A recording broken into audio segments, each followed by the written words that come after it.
So what am I up to today? Not much.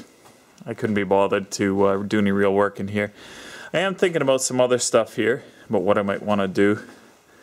And one guy was suggesting that I really should either repair or replace that intake.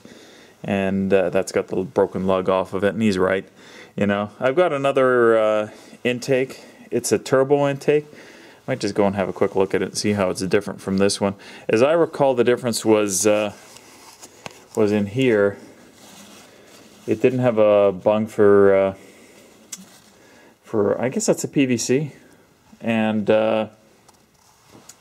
because obviously it would have been under pressure, so it probably would have had one on the air cleaner or something like that, or whatever the air intake ahead of the turbo would have been. So I'm going to have a quick look at that and see how that looks. Okay, there you go. That's the turbo intake. It's dark up here, so you'll just have to see that.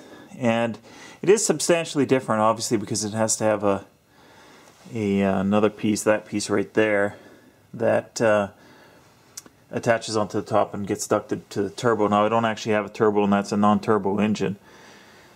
But that might actually somewhat simplify the idea of an air cleaner here, too. So I don't have one that I want to use. I don't know. I'll think about it. You know, it's just a few bolts.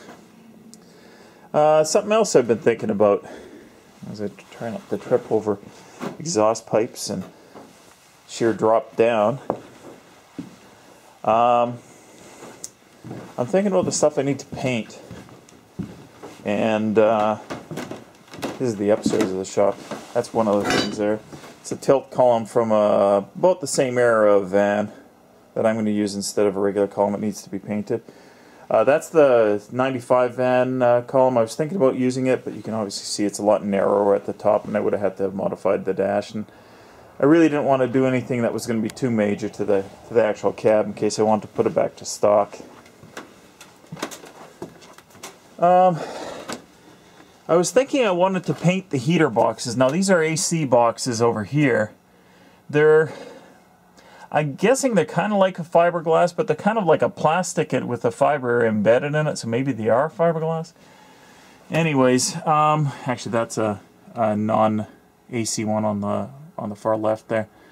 I want to paint them, but I don't know what I can prime them with so that the paint will stick. Now I figured I'd use the same paint that I'm going to use on the bumper and the grill, which was a kind of a single-stage gloss black.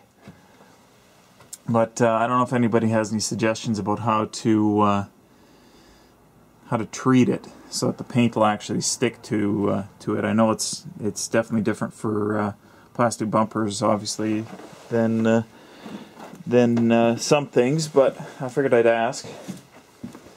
But I suppose I've got so much stuff to do with this painting left, but we'll see how we go here. I think I'll try and get the critical stuff done. Like, I'll try and get the column done. You know, things like brake bits and that I think still need to be painted. Doesn't matter. I don't think you guys are too interested in hearing about that. But, spooky effect. Okay, you can turn the light off, thank you. I don't know.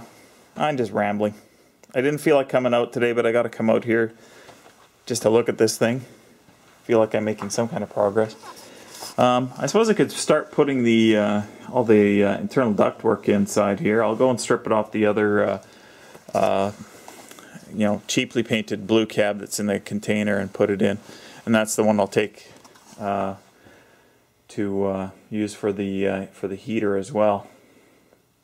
But anyways, if you guys have any ideas about how to prime that stuff to do it right, let me know, and I'll zip down to Napa and see if I can't get that stuff.